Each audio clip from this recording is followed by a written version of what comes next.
guess you watch the other games with interest here. Absolutely, you've got to keep a track on what's going on and where the games are at.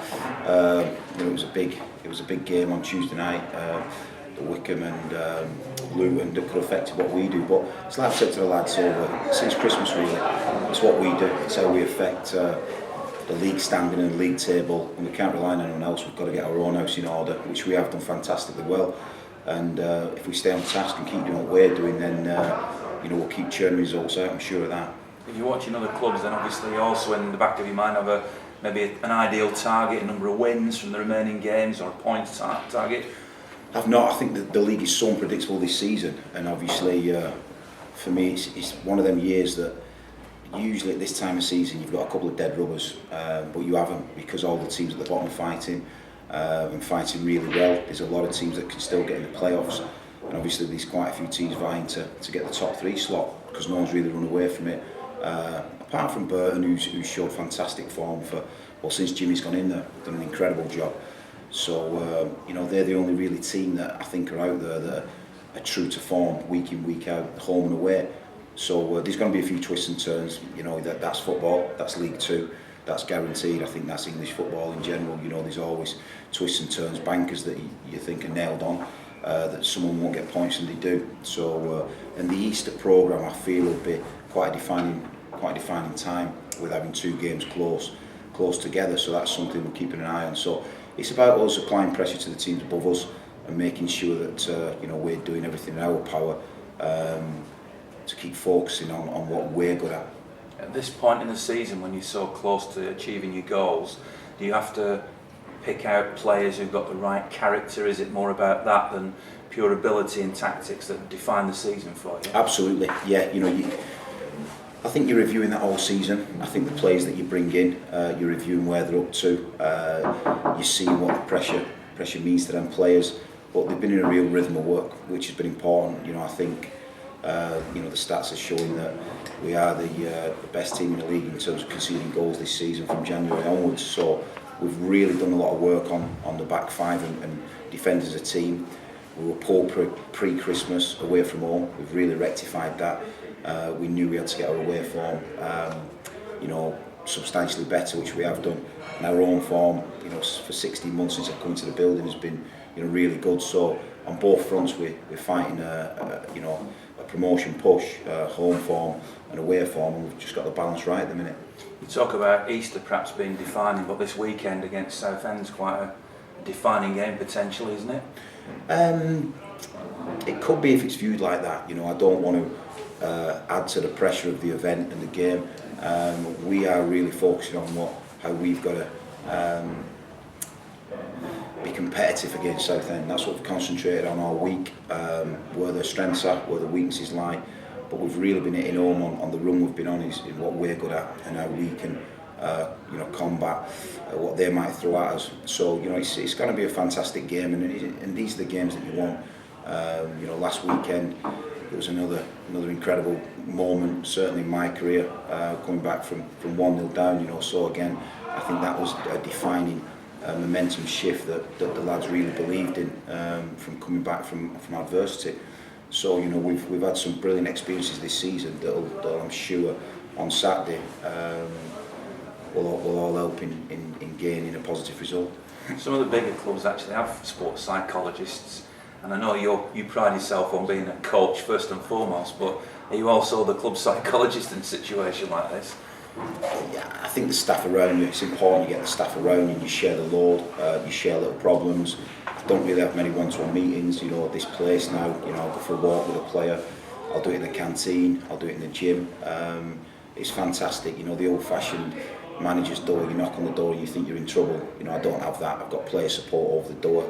And someone said to me the other day about, player going in your room, will he get a bollocking and will he get, you'll get supported. If you come in my room, you get supported, because obviously you come in with a potential issue, or you want educating, or you want realigning. So that's something that I've been able to do and learn really quickly. It helps being a parent, because I think, as a parent, you're a psychologist all the time, going through different changes and changes in attitude with your own kids. So that's helped, and obviously the work I've done in grassroots and with kids football, I think I can learn off 5, 6, 7-year-olds the way, behaviour patterns and and seeing the freedom in what they do. So I learn all the time, and again, I've studied under one of the best in Keith Hill, who's a brilliant psychologist in his own right, and I put a lot of the things into practice. So I think it's life experiences, but I do believe in sport if you get the right one. I just don't know if there's that many good enough ones out there just at the minute. Just finally from me, injury-wise, how are you fixed for this weekend? We're good. I've got Rose who's out, a calf strain. Obviously that's quite a big miss, but with Nard's coming back and Louis was outstanding on Saturday. With Louis coming back, we've nursed Louis back. I've not rushed Louis. He's very important. He's an integral part of what we're doing. Hallam has been through a re-strengthening programme, so he's come back. Does that mean Nardiello and Hope then are available this week? Yeah, Nards is available, Hallam Hope's available, Louis, and obviously I've got Tom Eves who's firing. So we're really strong up top. Midfield, I've got a fantastic midfield, and then with Joe Riley just going down for 3 games suspension, that's something that we're potentially a little bit light with, but we're going to review that as the day goes on today. You mentioned the game last week. Does that show the belief that your team can make it all the way into automatic promotion spots this season? I just think it shows the progress we've made, and it's a game potentially last season we could have lost, but the fight and the momentum, you could see the shift in terms of Joe getting sent off. There was a real fight and a galvanised spirit from a team of players who really believe that we try and do the right things. Obviously working from here every day, that belief deepens, because you've got a real purpose in everything you do, in every single decision you make. There's a real purpose to it, and I'm seeing that out on the pitch as well. So the players should take massive credit for the run we're on. They've gone out there, they've crossed the white line. There's been a lot of expectation of them, and up to now they've been pulling the punches in most games. It is a fantastic run you're on at the moment. Is it directly linked to being in Carrington, do you think? I don't think it's directly linked. I think the chairman and his vision 16 months ago of standards and practicing excellence, and aligned with my direct views. We set in stone what we wanted to do. We've had a massive progression at the club, and when I see the kids coming through and them are part of this vision and this journey, I think it's about a lot of people. I really do, and we'll keep doing the right things, we'll keep training the right way, and you get results from that. And looking back 2 months, did you ever think you'd be right up there again after maybe slipping back out of the playoffs? It's been 4 months. We've had very good form for 4 months now. So a dodgy November. The press wanted to go on that it was longer than that. But the teams at the top have carried on winning. I think over the last 5 seasons, if you look at where we are now, we'd have been in second place with the points total we've got already. The points total we've got is fantastic over a season's work already. So I've been delighted with that, and certainly been delighted with the form of the players. And I think this has certainly give us an edge in terms of our training programme, and lessening the injury load. There's a consistency now to where the lads train. They're spending less time travelling, and there's consistency to the pitches that we're training on from different variations. So this has really helped in terms of the playing load, and we're looking fit as a team, as a squad. We're looking really fit, to drive through in the last parts of games. As a squad, we're looking very very dynamic and athletic. Had you looked at the points at the beginning of the season, had you kind of thought, we needed to be here in terms of your tallies, or do you just take it game to game, or do you take periods and set targets for those?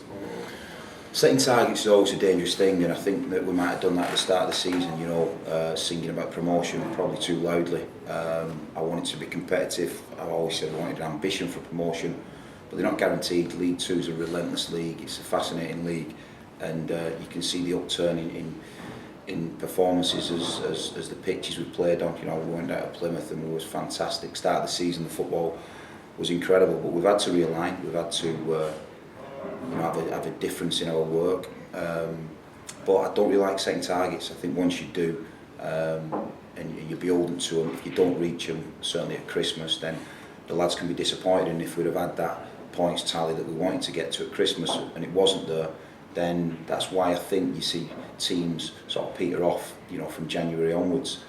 I think what we've maintained is a good momentum right throughout the season, and good performance levels. You know, that's been key.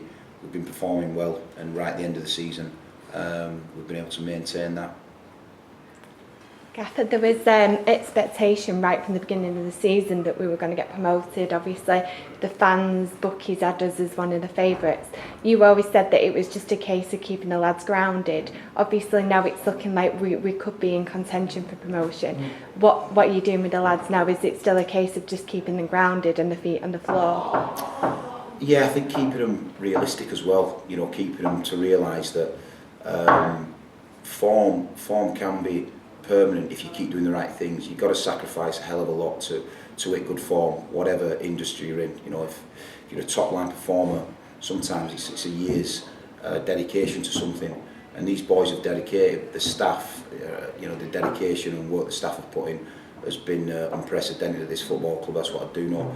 And the chairman's backing, and not just financially, in terms of emotional backing, for me, my staff, and the players. He's fantastic. He's round the building, he's round the players, you know, and it's infectious. His enthusiasm, his passion and drive for this project is infectious. So, you know, I've got to make sure that I keep maintaining high standards, but this place certainly allows me to do that, you know, and the recovery work every day is helping sort of in the momentum what we've got. And, you know, I've got to keep demanding my standards, but the players want me to demand my standards. They don't want me to let up on them. They're coming in every day to improve and get better, and I'm certainly seeing that. Just one more. After Saturday's game, obviously, there was a lot of buzz around with the fans after the game, and the word that a lot were coming out with was believe. What's your buzzword now of this coming week? Is that the one for you? Is it that we've just got to believe now, or? I think the buzzword every day is competitive. You know, I'm a real competitive person, and I want us to be competitive. Whatever we're doing, whatever market that's in, I want us to be highly competitive, and that's something that, you know, I'm asking this squad, and the demands I'm placing on the squad are very high, because I believe they can achieve them. The belief that comes, I think, from hours and hours of practicing, keep doing the right things, people understanding and understanding in the chairman's vision. And having a deep understanding of that and where he wants to take the football club. I think trust is massive. You know, the way you trust someone, and unconditional support. I think that's what I'm trying to get at the football club. Unconditional support. We will have bad minutes in a game. We'll have bad halves. We'll have full games, but it shouldn't derail the positivity that we've built around the football club, and that's what I'm hoping for. It might never happen, but certainly, you know, I believe that the club's in the right, on the right path, and that's something that I'll keep driving towards. Thank you.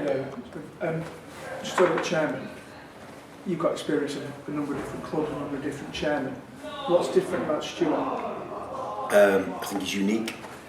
I think that he sees things that, business opportunities that other people potentially don't see. If we're going for a player, and he'll give you a different swerve, a different slant on it. Can we develop him as an asset? He's always thinking about, you know, developing the football club, developing. I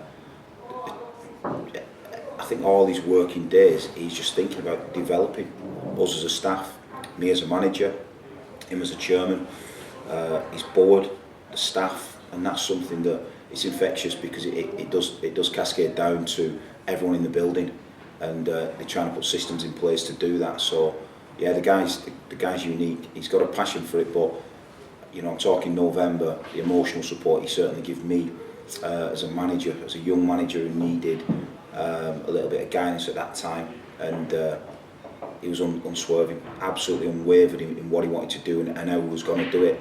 And I remember speaking to him the first time, and he mentioned about the concert licence, and, you know, 15 months on, that's come to fruition. So I think he's patient in certain aspects, but he's relentless, and I love that. I love being around positive people. I can't stand being around negative people. I don't have them in my life. I shut them down within 30 seconds of meeting them. And, you know, every morning, you know, we'll have a meeting at the football club, at the training ground, and you can just see his enthusiasm about another idea that not might come off, it will come off, and you know somewhere in the plan it will come off. You know, whether, like I said, the concert licence, you couldn't really see how it was going to benefit the football club, but when you actually see it live now, and the event that's taking shape at the BL9 weekend, you understand where that could come back into the football club. Is there an extra motivation to achieve for him? Oh, without a shadow of his doubt. I mean, you know, his dad works here 3 days a week, and I want to give them two and the board something that they've earned and they deserve. So completely, that's a massive motivation for me to see, you know, the chair and his dad work together and have that. You see the connection they've got. That's who I go to work for people. Just finally, I saw your comments after the game on Saturday, and you made comments about the reception at half time by some of the supporters, the boos. Is that ironically a reflection of the expectation now that you've actually built around the place? It could be, but you know, I'm not. There's a mixture to the players that I'm trying to get, you know, and I've started out as a development coach. It'll always be a passion of mine. I understand about development to the 8th degree, and I know that when you've got a player who wants to come in this building, we have to support that player, and it might take us a long while because he's had a bad experience somewhere. So I feel it, I understand it. I was loved here as a player. When this group of fans, when the Bury fans love you, wow, it's a powerful movement. So I want my players who I bring into the football club to feel that, because I've had it myself as a player, and that's key for me, that I try and get a crowd that really get behind everything we're doing, and not just when it's good. When it's bad, that's when everyone needs support, you know. There's not many days you've had a brilliant day and you go home and need a cuddle, but on your bad days you do, and that's what I'm trying to bring to the football club, because it's what I believe in. So, but it is only a small minority, it really is, and whether it's the expectation or not, I'm not too sure, but certainly when you see progress like we've made in every aspect of the football club, just trust us, because the things we get wrong, we'll get a lot of things wrong, and I will as a manager, but when we get them right, it'll be good.